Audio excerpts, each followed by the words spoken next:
dal leen ak jàmm ci chaîne bi ngeen taamul seen bopp yéene kaay yi danoo ŋarale tey diggante gouvernement bu bees bin taxawal démb ak Ousmane Sonko mi war a layoo tey ca tribunal bu Ziguinchor ngir dabu seppi gi nu ko seppi ci liste électorale yi loolaa yitteel l'Indépendant mi naan bisub dëgg gi tey la ci Sonko mooma awakaam di maître Ciré Clédor Ly nee na lu ñu wax teewut électeur la ba tey te itam dafa éligible maanaam ku nu mën a fal la te tribunal bi ci war a joxe ay dogal wuuteeg ministère de l'intérieur yóbbu nanu fa sunub kalaame di xaar àtte bu tegu ci dëgg faxas tappale yi administration bi nekkee ci Les Échos avocat yi Ousmane Sonko yi fësal seen yaakaar wékk ko ci argument di lay yu dëgër këcc ci yan fa war a teg te kenn du ko mën a teggi maître Ciré Clédor Ly naan waaye ak lu mën a am procès bi lu mu am solo du mooy jeexal wax ji l'Observateur booba jamono dinu wax yan yoon la Ousmane Sonko mën a jaar ci kalaame gam yóbbu ca tribunal bu Ziguinchor googa Vox Populi nee na biig nelawunu danoo fanaanee waajal la yóbbu Ousmane Sonko bi tey waaye yéene kaay baa nga naan bi ay sànni tàccoom ci yor bi bëgg jàmm wéy di tàccoo ka sargal procureur Mariam Gueye ak jaloore jam def keroog ca Cour suprême day sàkku ca àttekat ba ca Ziguinchor ñu di ko déglu tey ci mbiram Ousmane Sonko mu waxee noona yoon mooma yéene kaay bi nee na dana àtte tey nit dof ak faala fleur jigéen ñi ñoom buñ doon fleur it yor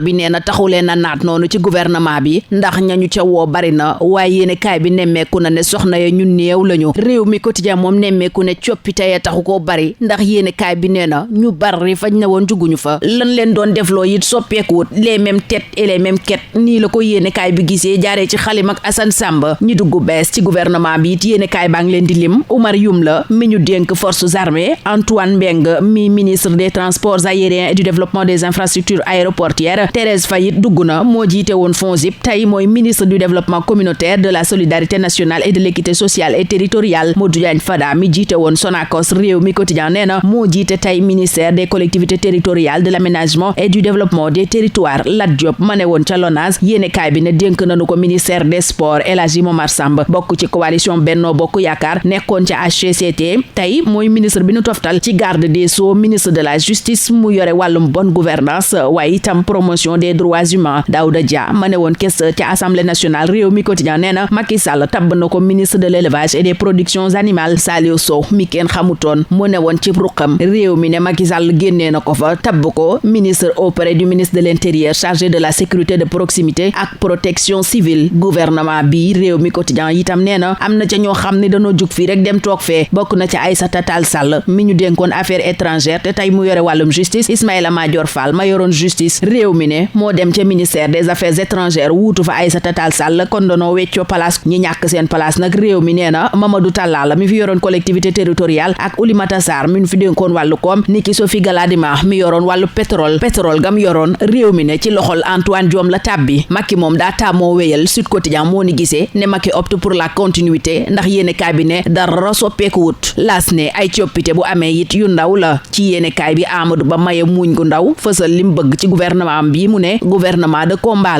la tribune ne ko waxal kay gouvernement bu ñëw ngir doggali sénégalais yi Vox Populi ne ko maa lay wax gouvernement bi gouvernement lu mu yéene kaay bi nee na gouvernement la buy waajal élection présidentielle bi nu dëkkmal équipe bi yéene kaay bi nee na dañu koo natt taaye ko sur mesure ngir mu xeexub 2024 bi ñu dëkkmal Le Quotidien yéene kaay bi Madiambal Diagne bi mel ni ku koy dëggal naan équipe bu 2024 baa ngi nii ci biir yéene kaay bi Amadou Ba naan gouvernement de mission et de combat la taxawal Antoine Diome Ismaïla Madior Fall ak Aïssata Tall Sall yéene kaay bi nee na seen taxawaay ci gouvernement bi soppeeku na Mactar Cissé it yéene kaay bi ne delsiwaat na ak doole ndax tey mooy directeur de cabinet bu président de la république Macky Sall mooma taxawal na état major électoral am maanaam xeexub 2024 bi ña ko ca nar a gunge mbaa ña ko nar a xeex yor bi nee na ñoom la dugal ci bileb gouvernement Le Témoin dëggal ko ne ay élection moo tax a jóg gouvernement bi ak xeex ak Yewwi Askan Wi maanaam combat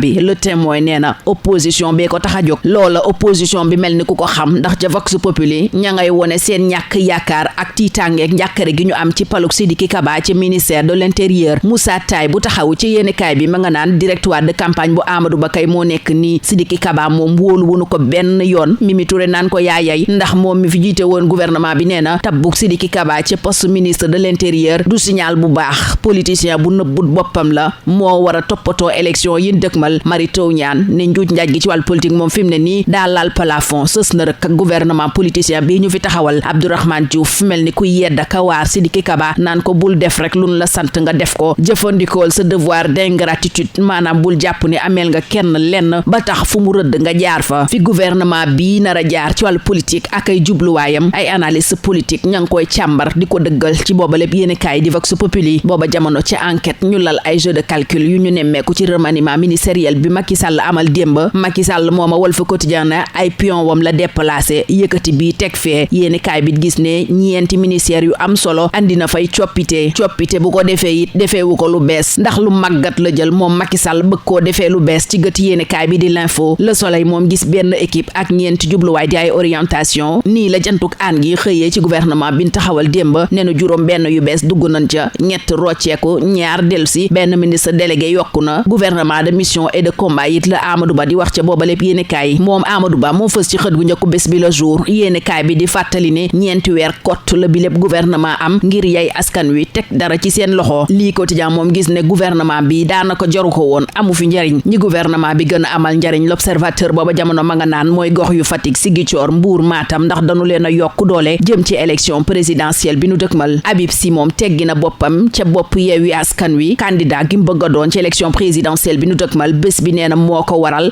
Cheikh Tidiane Youm pur wuutu ko fa moo jiite tey conférence des leaders bu Yewwi Askan Wi. askan wu Sénégal jafe-jafe yi nuy jànkonteel ak facture yu cher yi ci la maître Massokhna Kane xëy di wax ci réew mi quotidien fësal fa meram ci Sénélec mi mu jàppee catastrophe nationale njiital SOS consommateur di ñaawlu yokkute gi waaye lam gën a ñaawlu mooy tekkaaralu nguur gi lànk wax dëgg askan wi. maître Massokhna Kane it ne askan woowa njëgu dund gu cher gi jaaxal na leen lool waaye li jaaxal réew mi quotidien dëgg mooy alcool beeg ni ko soxna yi jëfandikoo. yéenekaay bi ne ab atelier ngir yokk xam-xamu journaliste yi ci wàll wi le réseau national de lutte contre l'alcool amaloon waaye la fa génne daal mooy jëfandiku gu jéggi dayoo gi ndaw ñi ak soxna yi di def ci alcool di sàngara. laas mel ni ku naan ko mooy yow xanaa yëgoone soxna yi danoo xeeb sàngara si léegi ña nga ca dorog ba. yéenekaay bi jox kàddu coordonnateur centre Jacques Chirac di Cheikh Diop mu ne soxna yi ni nuy jëfandikoo dorog daa yokk ba yegg ci lool booba jamono ndaw yi faatu ci géej gi di yokk ndax libération ne na jëye amatina ca Daala ab gaal gu bawoo Cambérène 2 ñaar fukki fan ak juróom weeru septembre bi nu weesu yaboon juróom-ñaar fukk ak juróom-ñetti nit lanu walloo ca Daala waaye ban leen di wallu fanweer ak ñeent kott ñoo desoon ca gaal ga ña ca des ñëpp faatu nañ ñaar sax yéenekaay bi nee na ca l'hôpital lan faatoo nanu faatoo ñoom ña des ca géej ga ñenn ca ña ñekkaloon te nu mucc ña ngi koy nettalee nu daw yaram ci biir yéenekaay bi di nu yëgal itam ne beneen jéya amatina mu dib gaal gu bawoo Kayaar te ñu bari ñam yaboon des ca ndox ma ña demoon teen war leen a delloosi ak nañ leen nar a delloosee loolaay li jaaxal Innocence Tab Ndiaye may fësal njàqareem ci yéenekaay bi di l'info. yéenekaay bi di observateur di nu yëgal booba jamono ne am na juróomeelu nit buñ teg loxo ca bus ban taaloon ca Yaraax te ñaari nit ñàkkoon ca seen bakkan. Papa Sow mbër ma woon bokk tey ci jàmbar production woowale waxtu ca woowale yéenekaay ma nga ñuy nettali dundam gu bees gi di dunduk promoteur yemook sunu làmb naan ñu promoteur bi di Luc Nicolaï tëgg na làmb ji ñépp doon xaar muy gi war a dox diggante Guy gi ak Ada Fass jamono ji ku ne ca ñoom di waxee moroomam naka la koy def bu ko jàppee. réew mi quotidien moom ma nga ñuy wax ci tirage au sort bi nar a am tey ñeel CAN Côte d'Ivoire 2023 yéenekaay bi becci la mën a neex ak la mën a naqari ci sunu gaynde yi gaynde yooya di champion d'Afrique en titre ana ñan la ñuy dajeel wii laaj la stade samp fii ak mu di ko sempi nekk leen ci jàmm ba ëllëg inchallah. Bonjour, les journaux parus ce jeudi 12 octobre 2023 sont entre la composition du nouveau gouvernement et le procès de Ziguinchor concernant le recours d'Ousmane Sonko suite à sa radiation des listes électorales. L'Indépendant à ce propos annonce un jour décisif pour Sonko et signale ses avocats dans la capitale du Sud depuis hier. L'un d'eux, Maître Ciré Clédor Ly, affirme que leur client Sonko est toujours juridiquement électeur et éligible et le tribunal compétent, qui n'est pas les services du ministère de l'Intérieur, est saisi pour contester la légalité de la radiation d'office. Dans Les Échos, nous retrouvons Maître Ciré Clédor Ly qui juge important ce procès, mais souligne qu'il sera loin de trancher définitivement la question. L'avocat évoque aussi des arguments en béton imparables que détient la défense. Dans Sud Quotidien, l'on signale Sonko à l'écoute du juge de Ziguinchor, où Vox Populi signale une veillée d'armes à l'occasion du procès de Sonko qui joue sa der avec ce recours contre sa radiation des listes électorales, de l'avis de ce journal. Et le journal Observateur dévoile les possibilités qui s'offrent à Sonko à travers cette saisine du tribunal de Ziguinchor. Ziguinchor, où les avocats du leader de PASTEF ont débarqué en conquérant, constate l'AS, pendant que dans Yoor-Yorbi, Bougui Diama, à travers son biais, invite le juge de Ziguinchor à dire le droit, à l'instar de la procureure Mariam Diop Gueye. Falla Fleur et Nit Doff seront eux jugés aujourd'hui, nous apprend Yoor-Yorbi, qui, évoquant le gouvernement Ba2, constate beaucoup d'appelés et peu de femmes nommées. Rewmi Quotidien, sur la composition de ce nouveau gouvernement, gouvernement constate que le miracle ne s'est pas produit. En effet, Rewmi voit les mêmes têtes pour les mêmes quêtes et pointe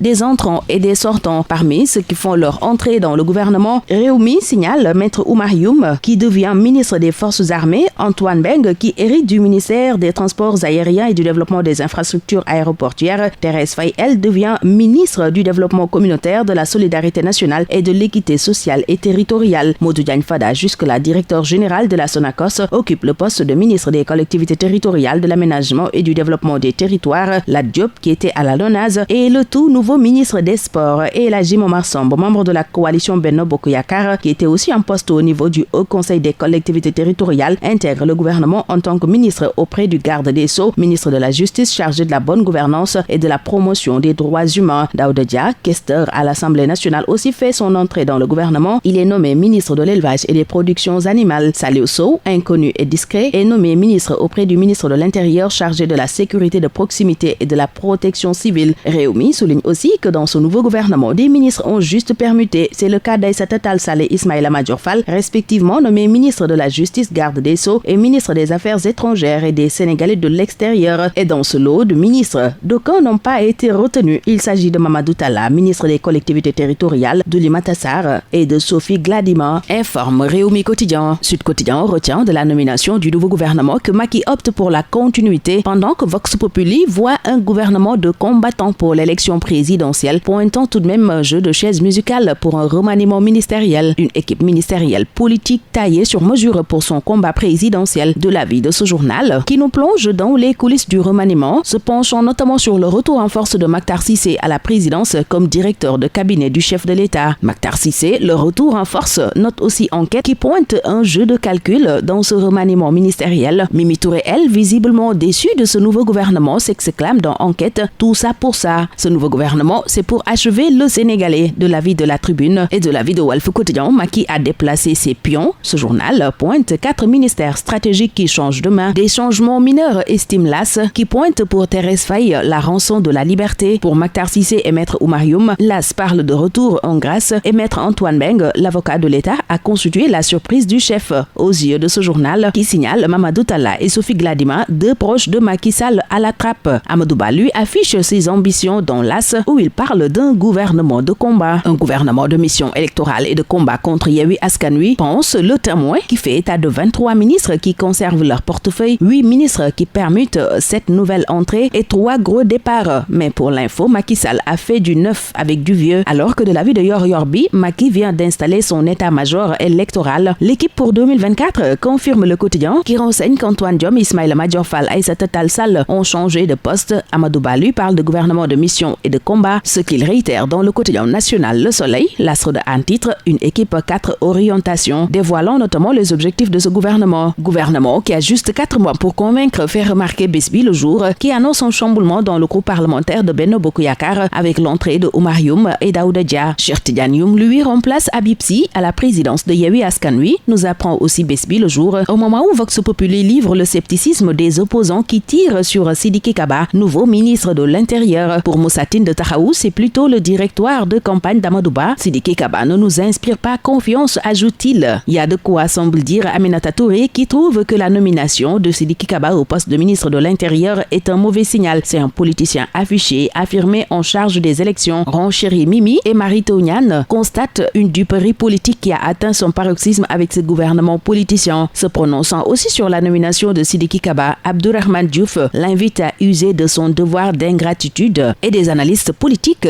confirment le dessein du gouvernement. Gouvernement Amadou Ba II que l'observateur voit sur les sentiers battus, pointant après un jeu de chaises musicales et des calculs politiques la promotion de la jeune garde politique. Fatick, Ziguinchor, Mbour, Matam ont été renforcés en vue de la présidentielle, constate aussi l'observateur. Au même moment, dans Rewmi Quotidien, Maître Massorna Kane qualifie la Sénélec de catastrophe nationale. Le consumériste soupçonne une augmentation qui ne dit pas son nom. En l'en croire, l'État est dans un mutisme total et refuse de dire la vérité aux citoyens. En ce qui concerne la cherté des denrées alimentaires, Maître Kane affirme que tout le monde est inquiet. Mais ce qui semble inquiéter Rewmi Quotidien, c'est l'addiction à l'alcool, c'est la junte féminine. Ce journal rapporte que le réseau national de lutte contre l'alcool a tenu un atelier de renforcement de capacité des journalistes et il a été noté une addiction des jeunes à l'alcool et une forte consommation chez les femmes. Femmes qui utilisent aussi beaucoup la drogue, selon le coordonnateur du centre Jacques Chirac Irak Cheikh Diop qui révèle dans l'As une progression de la consommation de la drogue chez la jeune féminine. Les jeunes, eux, continuent de prendre les pirogues, semble dire Libération, qui signale un nouveau drame au large de Dakhla. Il s'agit d'une pirogue partie de Cambérène 2 le 25 septembre avec 78 personnes qui a été secourue à Dakhla avec seulement 34 survivants. 2 d'entre eux sont décédés par la suite à l'hôpital, informe ce journal qui livre de poignants témoignages de rescapés avant de nous faire part d'un autre drame impliquant une pirogue partie de Kayar qui a aussi fait plusieurs morts. Dans l'info, l'on étale les inquiétudes d'Innocence Tamdiaye relativement au rapatriement de migrants pendant que l'Observateur signale une 5e arrestation dans l'attentat du bus de Yarakh qui avait fait 2 morts. Dans ce journal, l'ancien lutteur Papa Sow, devenu membre de Jamar Production, raconte sa nouvelle vie de promoteur pendant que Sunu Lamb nous apprend que le promoteur Luc Nicolaï vient de sceller le choc de rêve entre Guigui et Ada Fass. Les Lions, eux, sont face à leur destin avec le tirage de la CAN Côte d'Ivoire 2023, semble dire Réumi qui dévoile le meilleur et le pire scénario pour les Lions. Quels adversaires pour le Sénégal, champion d'Afrique en titre, s'interroge pour sa part Stade, le quotidien du sport, qui donne le coup de sifflet final de ce tour des journaux. Très bonne lecture, excellente journée à tous.